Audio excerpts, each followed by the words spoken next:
When HOA Karen Patricia brought special drinks to my daughter's birthday party, 5-year-old Lily trusted her and drank it all. 20 minutes later, Lily collapsed unconscious. Patricia had drugged her with dangerous sedatives. What Patricia didn't know. I'm the district attorney who would make her pay dearly. Before watching full story, comment below from where you watching. Also like and subscribe for more stories.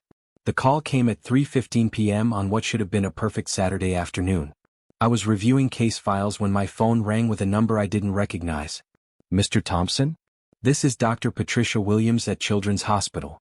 Your daughter Lily has been brought in by ambulance. She's unconscious and we need you here immediately.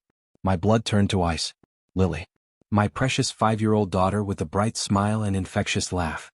She had been at a neighborhood birthday party just 2 blocks away. What happened? Is she okay? Sir, we believe your daughter has been poisoned. We're running tests now, but you need to get here as soon as possible. Poisoned. The word echoed in my mind as I grabbed my keys and raced to the hospital. Who would poison a 5-year-old child? What kind of monster does that? When I arrived at the emergency room, I found my wife Jennifer already there, tears streaming down her face. She looked up when she saw me and I could see the terror in her eyes. David, she whispered, falling into my arms. She just collapsed at the party. 1 minute she was playing with the other kids, laughing and having fun, and the next minute she was on the ground, not responding. Tell me exactly what happened, I said, trying to keep my voice steady despite the panic rising in my chest. Jennifer took a shaky breath. It was Madison's birthday party at the Riverside Park. You know, the one with the playground that Lily loves. There were about 15 kids there, all around Lily's age.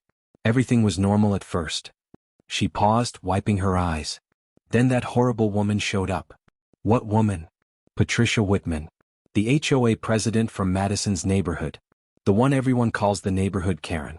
She came marching over with this fake smile, carrying a tray of drinks for the kids. My stomach dropped. Patricia Whitman. I knew exactly who she was. The woman who had made life miserable for half the county with her constant complaints, false reports, and harassment of anyone she didn't like. She had been in my office multiple times, always demanding that we prosecute people for the most ridiculous things. What did she do? She said she wanted to help out with the party. She had made these special fruit drinks for the children, said they were much healthier than what the parents had brought. She was very insistent that all the kids try them. Jennifer's voice started to shake.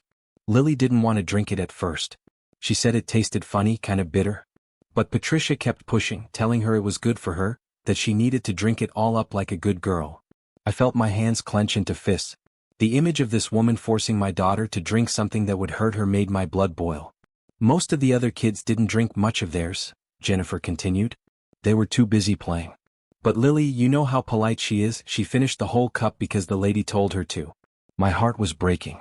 Lily had been raised to be respectful to adults, to do what grown-ups told her to do. That kindness, that trust had been used against her. About 20 minutes later, Lily started acting strange.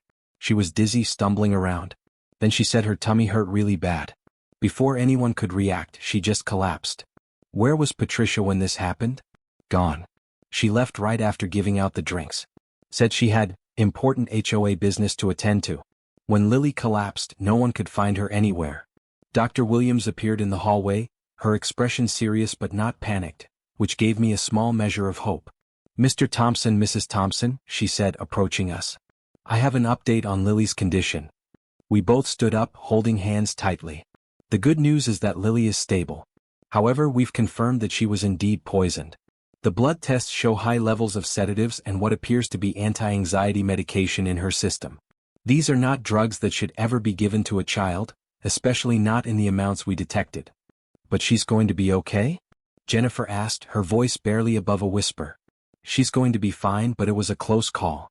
The combination of drugs could have been fatal, especially for someone her size and age. We're treating her with activated charcoal and 4 fluids to help flush the toxins from her system. Relief flooded through me, but it was quickly replaced by a burning rage.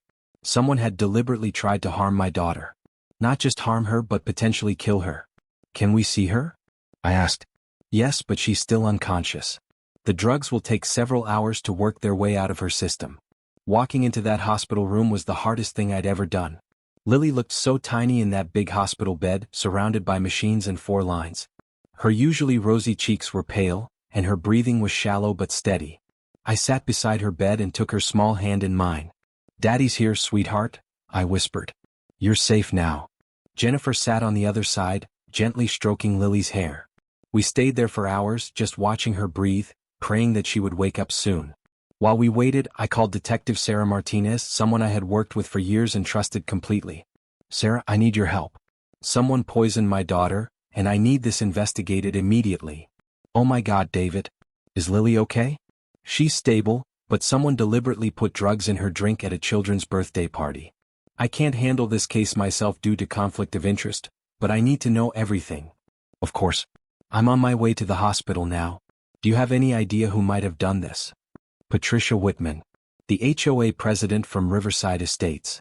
She's the one who gave Lily the drug drink." "That crazy woman?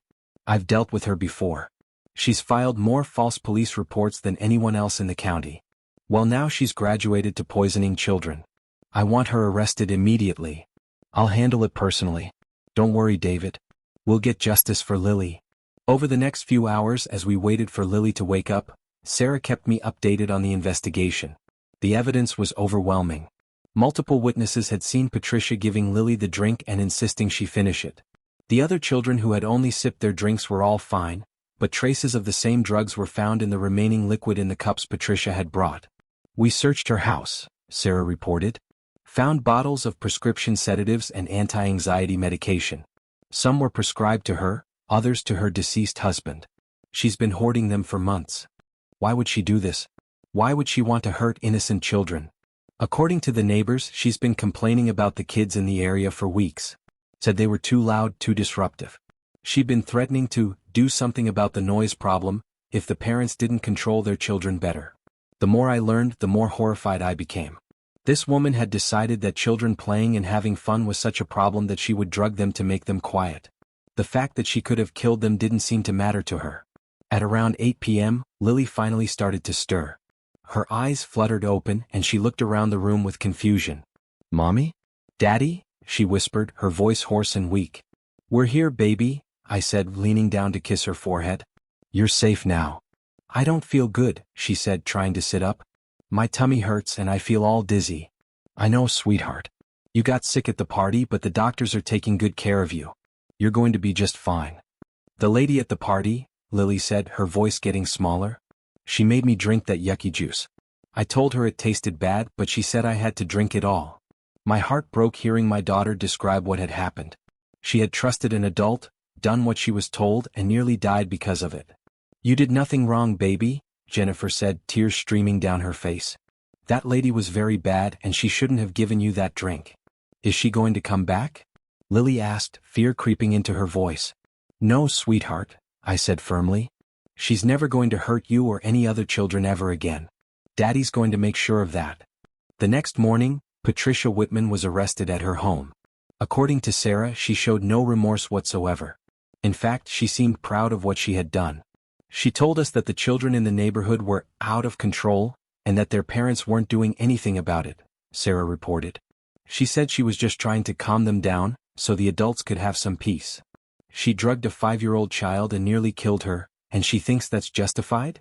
She claims she didn't know the drugs could be dangerous. Says she was just trying to make the kids sleepy and quiet for a few hours. The audacity was unbelievable. This woman had put multiple children's lives at risk and thought it was reasonable behavior. Lily was released from the hospital the next day, but the trauma was far from over. She had nightmares, was afraid to eat or drink anything from strangers, and clung to Jennifer and me constantly. "I'm scared, Daddy," she would whisper when she woke up crying in the middle of the night. "What if there are more bad ladies who want to hurt me?" It broke my heart to see my confident, outgoing daughter reduced to this state of fear and anxiety. We immediately started her in therapy with Dr. Amanda Foster, a specialist who worked with young trauma victims. What Lily experienced was a profound violation of trust, Dr. Foster explained to us. She trusted an adult to keep her safe, and that adult deliberately harmed her. It's going to take time for her to feel secure again. The therapy sessions were difficult. Lily would sometimes refuse to talk, other times she would cry uncontrollably. But gradually, with Dr. Foster's help, she began to process what had happened to her. Meanwhile, I was building the strongest case possible against Patricia Whitman. As district attorney, I couldn't prosecute the case myself due to conflict of interest, but I made sure that my best prosecutor, Michael Chen, was assigned to it. I want every charge that legally applies, I told Michael. Attempted murder, child endangerment, assault, poisoning, everything. This woman needs to face the full consequences of what she did. The evidence is overwhelming, Michael assured me. Multiple witnesses, physical evidence, her own statements to police. This is going to be one of the easiest cases I've ever prosecuted. But Patricia wasn't going down without a fight. She hired an expensive defense attorney who immediately started trying to spin the narrative. They claimed that Patricia was just a concerned neighbor who was trying to help, that she had no idea the medication could be harmful, that it was all a tragic misunderstanding. The preliminary hearing was scheduled for 2 weeks after the incident. I sat in the gallery, watching as Patricia was led into the courtroom wearing an orange jumpsuit. She looked around the room with the same entitled expression she always had, as if everyone else was the problem. Her lawyer argued for bail, claiming that Patricia was a pillar of the community and not a flight risk. But Michael presented the evidence methodically. The witness statements, the toxicology reports, the prescription bottles found in her home, and her own admissions to police. Your Honor, Michael said, this defendant deliberately poisoned multiple children at a birthday party. She showed no remorse for her actions and has stated that she believes her behavior was justified. She represents a clear and present danger to the community, particularly to children. The judge denied bail without hesitation. Ma'am, you are accused of poisoning children. You will remain in custody until trial. As Patricia was led away, she actually had the nerve to shout, "This is ridiculous. I was just trying to help. Those kids were completely out of control." Her complete lack of remorse was staggering. Even after nearly killing my daughter, she still believed she had done the right thing. The weeks leading up to the trial were difficult for our family. Lily continued her therapy, slowly making progress but still struggling with trust issues. She was afraid to go to birthday parties, afraid to accept food or drinks from anyone except Jennifer and me. "Will you taste it first, Daddy?" became her standard question whenever she was offered anything to eat or drink. It broke my heart every time. The trial began 3 months after the incident. Lily was still too young to testify, but there were plenty of other witnesses. Parents who had seen Patricia giving out the drinks, children who remembered the bitter taste, medical experts who testified about how dangerous the drug combination could have been. Dr. Williams, who had treated Lily, gave particularly powerful testimony. "In my 20 years as a pediatric emergency physician," she said, "I have never seen a case where an adult deliberately poisoned children with such dangerous drugs. The combination and dosage could easily have been fatal, especially for a child Lily's size." The defense tried to paint Patricia as a misguided but well-meaning woman who had made a terrible mistake. They brought in character witnesses who testified about her years of community service and her dedication to keeping the neighborhood safe and orderly. But when Patricia took the stand in her own defense, she destroyed any sympathy the jury might have had for her. "Those children were completely out of control," she said, her voice full of indignation. "Running around, screaming, making noise. The parents weren't doing anything to stop them. Someone had to take action." "So you decided to drug them?" Michael asked during cross-examination. "I was just trying to calm them down. I didn't think a little medication would hurt them. I take those pills all the time for my anxiety." "You're an adult woman who weighs approximately 140 pounds. Lily Thompson is a 5-year-old child who weighs 35 pounds. Did you consider the difference in body weight when you decided to give her adult medication?" Patricia paused, clearly realizing she had trapped herself. I thought it would just make her sleepy." "You thought wrong. Your actions nearly killed a 5-year-old child. Do you feel any remorse for what you did?" Patricia's answer shocked everyone in the courtroom. "I feel bad that the child got sick, but someone needed to do something about the noise problem. If the parents had been more responsible, none of this would have happened." The jury looked horrified. Here was a woman who had poisoned a child and was blaming the victim's parents for her own actions. The jury deliberated for less than 2 hours before returning with guilty verdicts on all charges: attempted murder, child endangerment, assault with a dangerous weapon, and several other felonies. When the verdicts were read, Patricia stood up and screamed, "This is a travesty. I was protecting the neighborhood. That child was a menace." The judge had to bang his gavel repeatedly to restore order. "Ma'am, you will remain seated and silent, or you will be removed from this courtroom." At the sentencing hearing, I was allowed to give a victim impact statement. Standing before the court, looking directly at the woman who had nearly killed my daughter, I spoke from my heart. "Patricia Whitman, You took my 5-year-old daughter's innocence and sense of safety and tried to destroy it with your selfishness and cruelty. You saw a group of children playing and having fun, and instead of appreciating their joy, you decided they were a problem that needed to be solved. Patricia stared at me with defiance, showing no emotion as I continued. You gave my daughter poison and watched her drink it, knowing it would harm her. You didn't care that she was just a little girl who trusted you because you were an adult. You used that trust to hurt her, and you nearly killed her in the process. I could see some members of the jury wiping their eyes as I spoke. But here's what you didn't destroy: Lily's spirit. She's in therapy, she's working through the trauma you caused, and she's getting stronger every day. She's learning that most adults can be trusted, that most people are good, and that what happened to her was not normal or acceptable. I leaned forward slightly, making sure Patricia could see the determination in my eyes. You thought you could hurt an innocent child and get away with it. You were wrong. You thought no one would hold you accountable for your actions. You were wrong about that too. Today, justice is being served, and you're going to pay for what you did to my daughter. Patricia was sentenced to 15 years in prison with no possibility of parole for 8 years. As she was led away in handcuffs, she turned to me one last time. Your daughter was a brat, she spat. She deserved what she got. I stood up and looked her directly in the eyes. Ma'am, you poisoned a 5-year-old child at a birthday party. You're going to have a long time in prison to think about whether that was worth it. The months following the trial were focused on healing. Lily continued her therapy and slowly began to trust again. She started going to birthday parties, though we always stayed close, and she still insisted on us tasting her food and drinks first.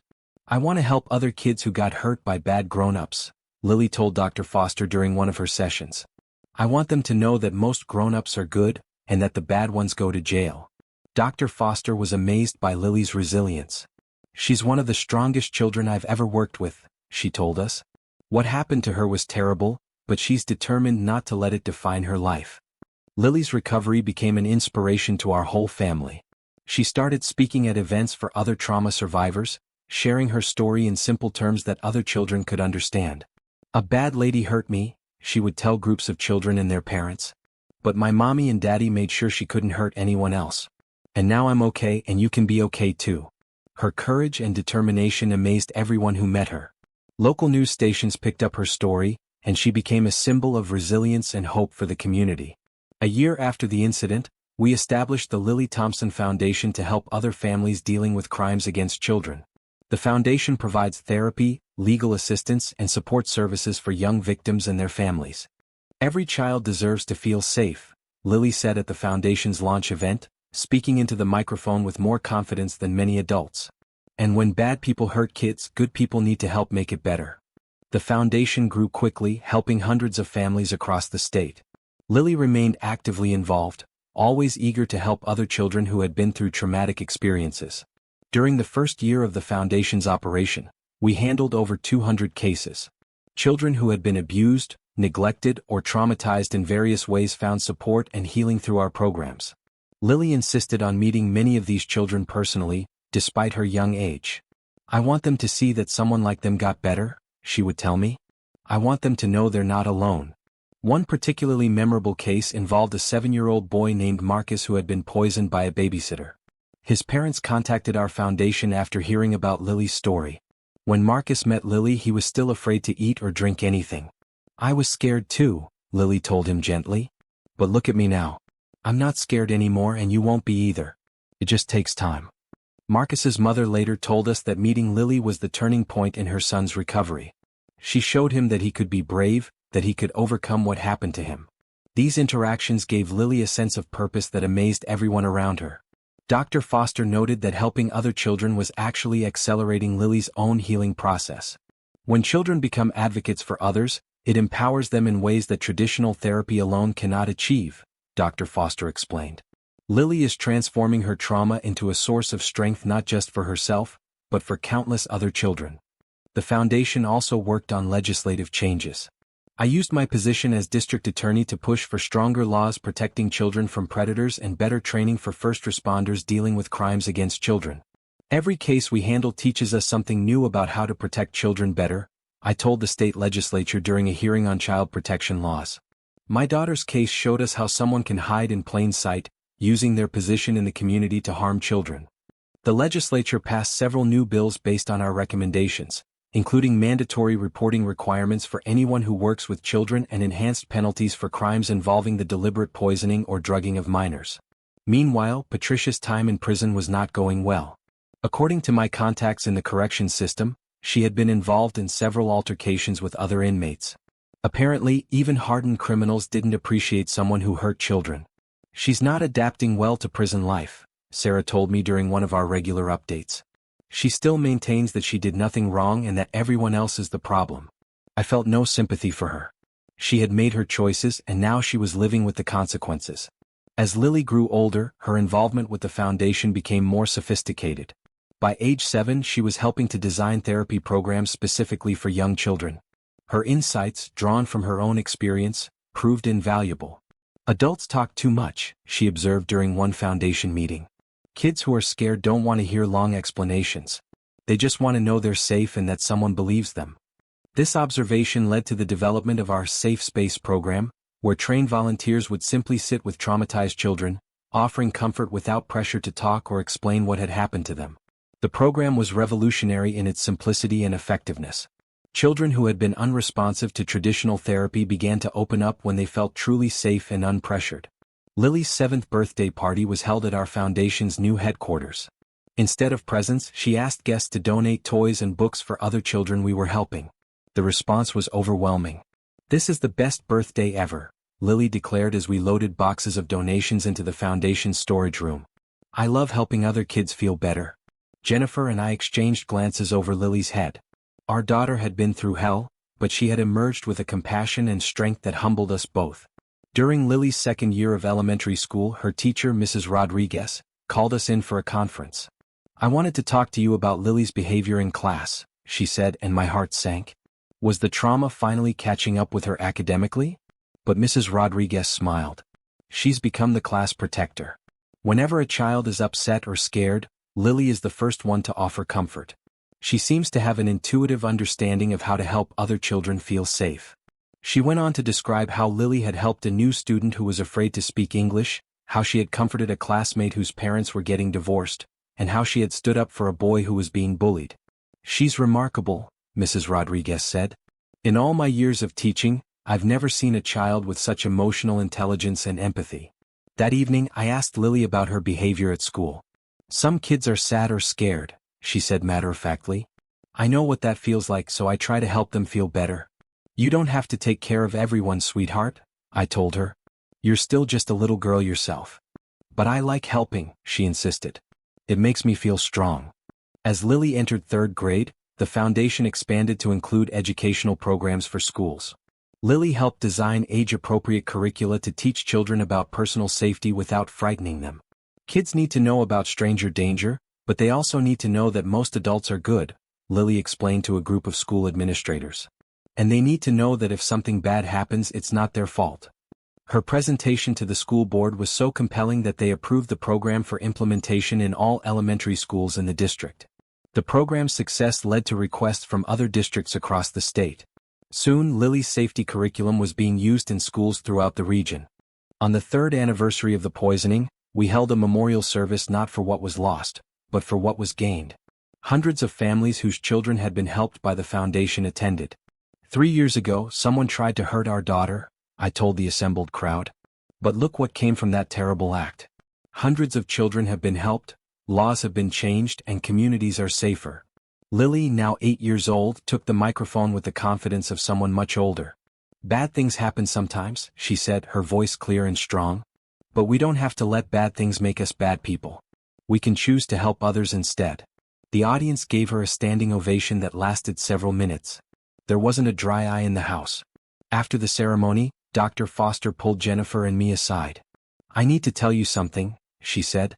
"In all my years of treating trauma victims, I have never seen a more complete recovery than Lily's. She hasn't just overcome what happened to her, she's used it to become something extraordinary." "We're proud of her," Jennifer said, wiping her eyes. "You should be. But more than that, you should know that she's changing the field of trauma therapy. The programs she's helped develop are being studied by universities across the country. She's becoming a model for how children can not just survive trauma, but thrive because of the strength they discover in themselves." Later that year, Lily was invited to speak at a national conference on child trauma. At 8 years old, she was the youngest presenter in the conference's history.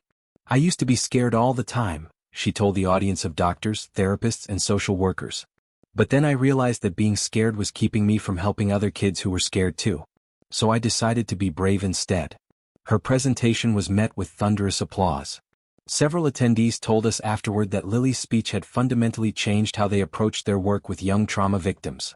The media attention from the conference brought even more families to our foundation. We had to hire additional staff and expand our facilities to meet the growing demand for our services. "We're making a real difference," Lily told me one evening as we reviewed thank you letters from families we had helped. "The bad lady thought she was going to hurt me, but instead she helped me find my purpose." Her words struck me with their wisdom. Out of the worst thing that had ever happened to our family, something beautiful and meaningful had grown. Patricia Whitman had been eligible for parole after serving 5 years, but her lack of remorse and continued problematic behavior in prison meant her request was denied. She would serve at least 3 more years before she could apply again. "Good," Lily said when I told her about the parole hearing. "She's not ready to be around children yet. Maybe someday she'll understand that what she did was wrong, but not yet." Even in discussing her attacker, Lily showed remarkable maturity and forgiveness. She didn't wish Patricia harm, but she understood the importance of protecting other children. On Lily's 9th birthday, she made an announcement that surprised everyone. "I want to become a doctor when I grow up," she declared. "But not just any doctor. I want to help kids who have been hurt, like Dr. Williams helped me." Dr. Williams, who had remained a friend of our family, was moved to tears when we told her about Lily's career choice. "She would make an excellent pediatric physician," Dr. Williams said. "She already understands trauma medicine better than most medical students." As Lily continued to grow and mature, her work with the foundation evolved as well. She began writing a children's book about overcoming fear and trauma, illustrated with her own drawings. "I want kids to know they can be heroes in their own stories," she explained as she worked on the manuscript. "Even when bad things happen, they can choose how the story ends." The book, titled Lily's Brave Heart, was published by a major children's publisher and became a bestseller. All proceeds went to the foundation, allowing us to expand our services even further. Looking back on those first terrible days in the hospital, I never could have imagined that Patricia Whitman's act of cruelty would lead to so much good. But that's exactly what happened. Lily had taken the worst experience of her young life and transformed it into a mission to help others. She had proven that even the darkest moments can become the foundation for something beautiful and meaningful. Patricia Whitman had tried to silence a joyful child, but instead she had created a voice for hope, healing, and justice that would echo for generations to come. That's the real victory. Not revenge, not even justice, but the simple fact that love and compassion had triumphed over hatred and cruelty. As I watched my daughter continue to grow into an extraordinary young woman, I knew that Patricia had failed completely in her attempt to harm her. Lily was stronger, kinder, and more determined than ever to make the world a better place for all children. And that's a legacy that no amount of hatred can ever destroy.